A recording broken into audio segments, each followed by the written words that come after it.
हम ये चर्चा इसलिए कर रहे हैं क्योंकि अभी 3 दिनों पहले मनीष वर्मा की यात्रा को स्थगित किया गया। उसके 2 दिनों के बाद जश्न मनाया जा रहा है। कल भोज दिया गया संजय झा की तरफ से। ये भी पार्टी है, सबके राष्ट्रीय अध्यक्ष पहुंचे हैं। जदयू के राष्ट्रीय अध्यक्ष कहाँ गए?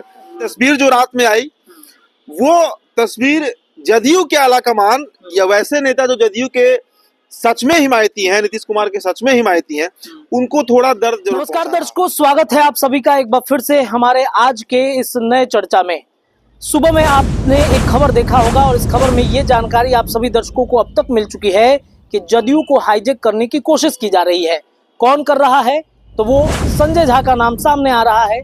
अगर आपने कुछ तस्वीरें नहीं देखी सुबह में, याद नहीं होगा, तो एक बार फिर से हम उन तस्वीरों को चला के याद दिलाने की कोशिश करते हैं। ये तस्वीर कल देर रात्रि की है, जब संजय झा तमाम एनडीए गठबंधन के नेताओं को बुलाकर अपने यहाँ पर पार्टी देते हैं, उनसे मुलाकात करते हैं। ललन सिंह से लेकर रामनाथ ठाकुर तक, संजय झा से लेकर जदयू के कई दिग्गज नेता इसमें आपको दिखेंगे।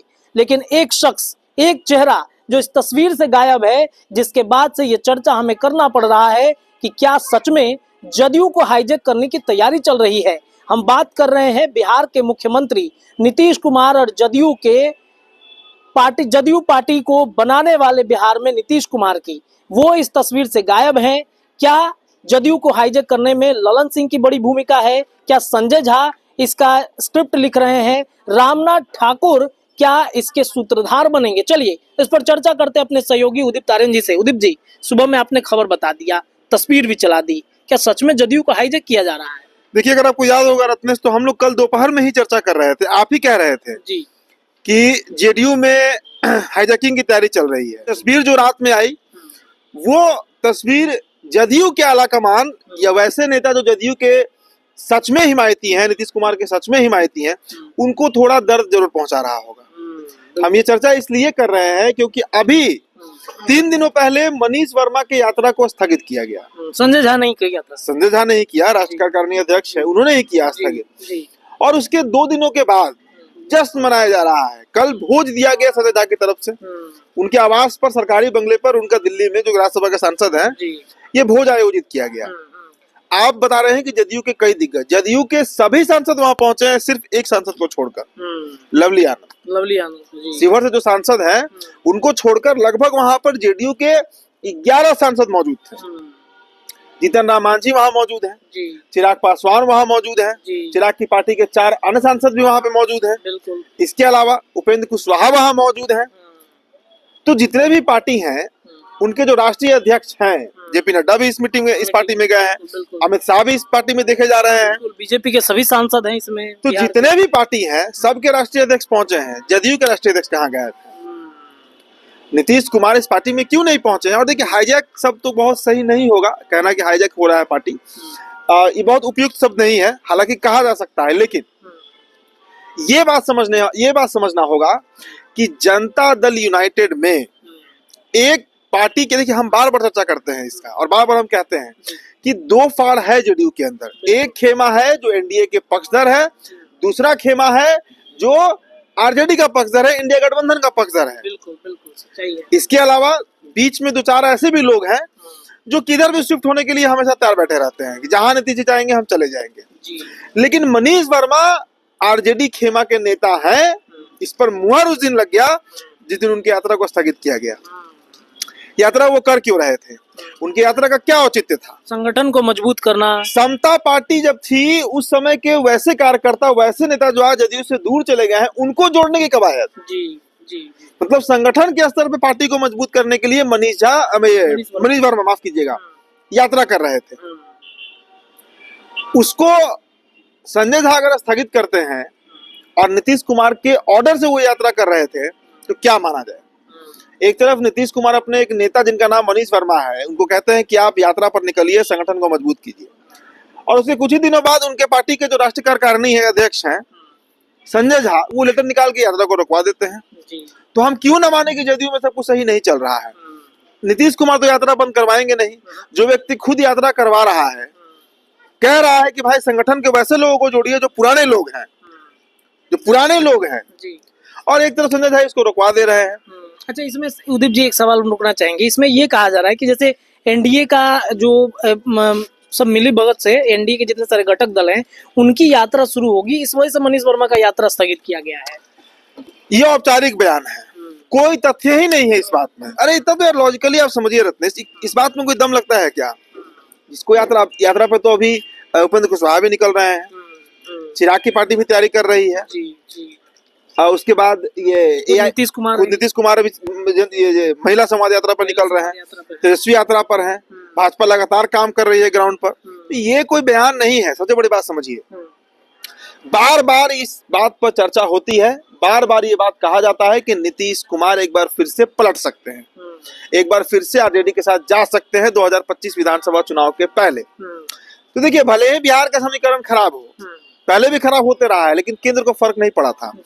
इस बार अगर बिहार का समीकरण खराब होगा तो केंद्र पर भारी असर पड़ेगा, बिल्कुल, बिल्कुल। क्योंकि एक मजबूत बैसाखी बीजेपी की टूट जाएगी और वो नुकसान शायद बीजेपी सह नहीं पाएगी, क्योंकि जहां नीतीश छटकेंगे तो नायडू पर भी उसका असर पड़ेगा और नायडू भी कोई बड़ा कदम उठा सकते हैं।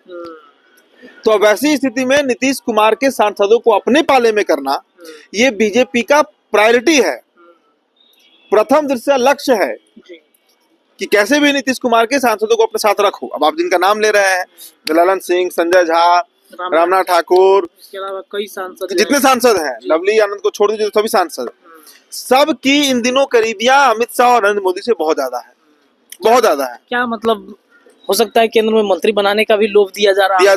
2 मंत्री तो है ही, तो 3 मंत्री और बढ़ जाएंगे। क्योंकि ये कहा जा रहा था जब लोकसभा 2024 जब पार्टी बनी, एनडीए सरकार बनी, तब जदयू के 7 से 8 लोगों का नाम जा रहा था कि 7 से 8 लोग मंत्री बन सकते हैं, याद होगा आपको। तो बीजेपी अभी भी बना देगी, लेकिन इनको जाने नहीं देना है, क्योंकि इनके जाने से बिहार का समीकरण खराब होगा तो क्या होगा?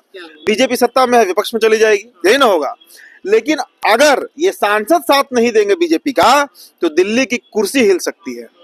बीजेपी भले ही बड़े बड़े स्टेट जीत रही है विधानसभा, लेकिन उसे दिल्ली सेफ नहीं है। दिल्ली को सेफ करना ही प्राथमिकता है भारतीय जनता पार्टी की, और उसके लिए ही ये तमाम कवायद चल रहे हैं। और इसमें अब साथ देते हुए बीजेपी का संजय दिख रहे हैं, ललन सिंह दिख रहे हैं। ललन सिंह ने मुजफ्फरपुर में बोले हैं कि मुसलमान कभी वोट करते ही नहीं है जदयू को। ये बात नीतीश बाबू को पता है, नीतीश बाबू को तो अच्छे से पता है कि कितने मुसलमान वोट करते हैं उनको। जब डेटा हमारे पास आता है कि 30 से 35% बिहार के मुसलमान बेलागंज में वोट कर रहे हैं नीतीश कुमार की पार्टी को, तो क्या ये बात नीतीश कुमार को नहीं पता होगी? तो ये कैसे डेटा कैसे झुठला दीजिएगा? डेटा कैसे झुठला दीजिएगा आप? लेकिन ललन सिंह बीजेपी के प्रवक्ता के तौर पे काम कर रहे हैं, बीजेपी के जुबान बोल रहे हैं। वक्फ बोर्ड पर भी खूब बोले हैं। वक्फ बोर्ड को लेकर अभी इतना बवाल मचा, वक्फ बोर्ड हालांकि अब तो हॉल्ट पे चला गया नीतीश कुमार के चलते। और देखिए कई ऐसे मुद्दे हैं जिसके चलते नीतीश कुमार और बीजेपी के बीच असमानता, असहजता दिखती है। वक्फ बोर्ड उसमें प्रायोरिटी बेसिस पे है, सबसे मतलब ऊपर जो है ना डिफरेंसेस जो जेडीयू और बीजेपी का है वो वक्फ बोर्ड है। क्योंकि नीतीश को पता है कि बिहार के 1/3 मुस्लिम तो पक्का हमको वोट करते हैं, और वो बहुत बड़ी आबादी है, 17% के आसपास है। उस 17% में अगर 5-6% वोट भी नीतीश कुमार को पड़ता होगा, वो छटक जाए एक तरफा अगर, तो बहुत खराब स्थिति हो जाएगी ना। इसलिए नीतीश कुमार को कई एंगल पे सोचना पड़ रहा है, और इसीलिए बार बार ये खबर उठती है, ये आग सुलगता है कि नीतीश कुमार फिर पलट सकते हैं, फिर पाला बदल सकते हैं। क्योंकि हाल में देखिए ना, अभी ममता बनर्जी से तेजस्वी यादव की नजदीकियां, बिहार को उन्होंने समर्थन कर दिया। जब बांग्लादेश का मामला आता है तो कहते हैं कि कैसे बिहार का जमीन और बांग्लादेश का जमीन, बंगाल का जमीन आप लोग छीन लीजिएगा। अभी आप असम वाला मामला देख लीजिए, वहाँ जो बीफ बैन हुआ, बिहार में सबसे प्रखरता से अगर कोई पार्टी इसका विरोध की तो वो जेडीयू थी। आरजेडीयू कहाँ कुछ बोली इस पर, लेकिन जेडीयू वाले हत्थे उखड़ गए, हत्थे से उखड़ गए कि बीफ कैसे बैन कर दीजिएगा आप। असम में हो रहा है, बिहार में इसका असर दिख रहा है। तो उससे आप अंदाजा लगा लीजिए कि जेडीयू कितना प्रायोरिटाइज करती है मुस्लिम्स को, कितना मुस्लिमों की हिमायती है असल मायने में, क्योंकि ये दिखाना भी पड़ता है। नीतीश कुमार काम तो करते ही है। नीतीश कुमार अगर सबसे ज्यादा योजना बिहार में किसी के लिए लाए तो मुसलमानों के लिए ही लाए, इसमें कोई दो राय नहीं है। वो वोट बैंक को बचाना है, और उसके लिए वो तभी बचेगा जब बीजेपी से अलग होंगे। तो इस पर पुनर्विचार होते रहता है। लेकिन इस बार मेरा जो अपना आकलन है, दिल्ली को बीजेपी सेफ कर रही है, बहुत हद तक उस लक्ष्य में कामयाब भी हो रही है।